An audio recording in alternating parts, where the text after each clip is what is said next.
Begitu pula kisah tadi saya bilang, misalnya kalau ada orang beribadah, ibadah antum itu, sholat, sedekah apa semua, dia bukan cuma sekedar bernilai pahala kita bisa mendapatkan derajat di surga gitu kan.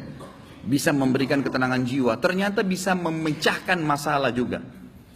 Terjadi kisah di Riyadh, seorang ibu, kisah nyata di Saudi. Ini di Riyadh ini sudah masyhur ceritanya nih. Antara seorang ibu dengan seorang TKW dari Indonesia. Ada satu ibu sudah divonis di Saudi, operasi kanker dia terakhir sebulan lagi. Kalau tidak berhasil, dianggap sudah mati dari sisi medis. Ini keberhasilannya kecil sekali, 10%, 90% mati orang ini. Sebulan lagi menurut ilmu medis. 3 hari setelah divonis begitu sama dokter, sebulan lagi operasi terakhir, datang pembantunya dari Indonesia. Seminggu pembantu itu kerja, bagus sekali kerjanya. Masya Allah bersihin rumah, masak segala. Tuan rumahnya ini senang. Tapi selama dia kerja seminggu, ada satu perilaku TKW ini, membantu ini, yang selalu membuat tuannya mau nanya sama dia tapi nggak enak. Akhirnya setelah seminggu itu ditanya, ternyata dia kalau siang hari, habis selesaikan kerjaan semua, habis siapin makan, dia masuk kamar mandi, lama di kamar mandi pembantu ini. Nggak tahu buat apa gitu. Pas dia keluar dari kamar mandi, setelah seminggu ditanya sama majikannya, maaf saya mau tanya, kenapa kamu ini setiap masuk kamar mandi, lama, ngapain gitu kan. Langsung nangis tiba-tiba TKW itu menangis, pembantu itu menangis. Dia tanya kenapa kamu nangis? Dia bilang ceritanya begini sebenarnya.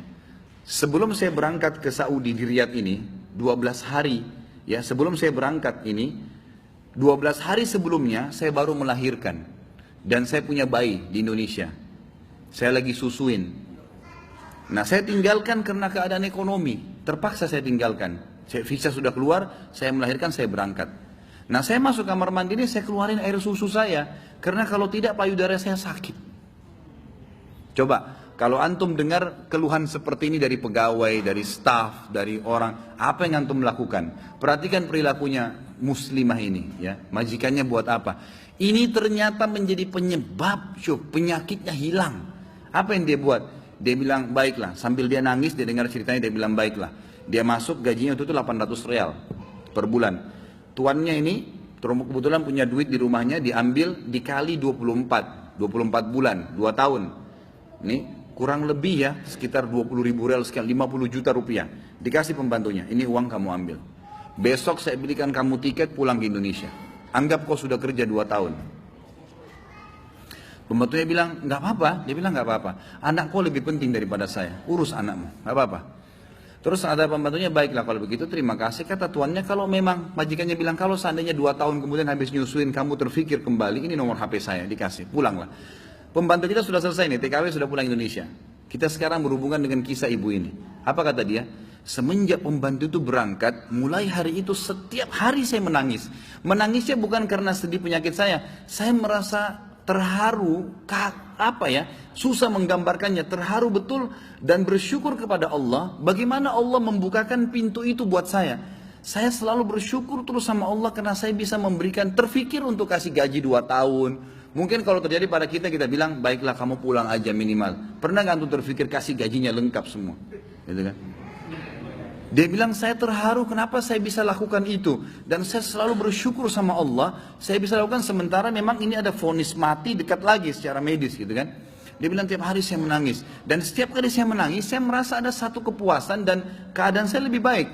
Ringkas cerita, tiba masa operasi, ditelepon rumah sakit, disiapin semuanya alat operasi. Ini sudah jelas akan menemui ajal kalau secara medis. Tiba di rumah sakit, dicek sebelum operasi, dokternya duduk setelah cek di kursi lalu bertanya, kamu berobat kemana sebulan ini?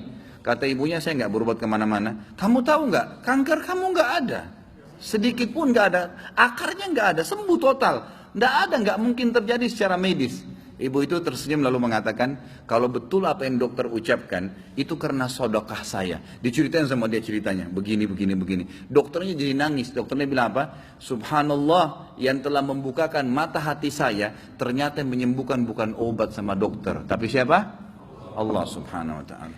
Ambil pelajaran ikhwas sekalian. Ternyata amal-amal soleh itu bisa membuat kita keluar dari masalah. Abdullah bin Umar dan Abdullah bin Abbas radhiyallahu anhum ajma'in, itu kalau beliau sedang menghadapi masalah dan tidak pecah, beliau keluar cari orang miskin dan sedekah, gitu kan. Keluar bertawassul dengan amal soleh, seperti itulah.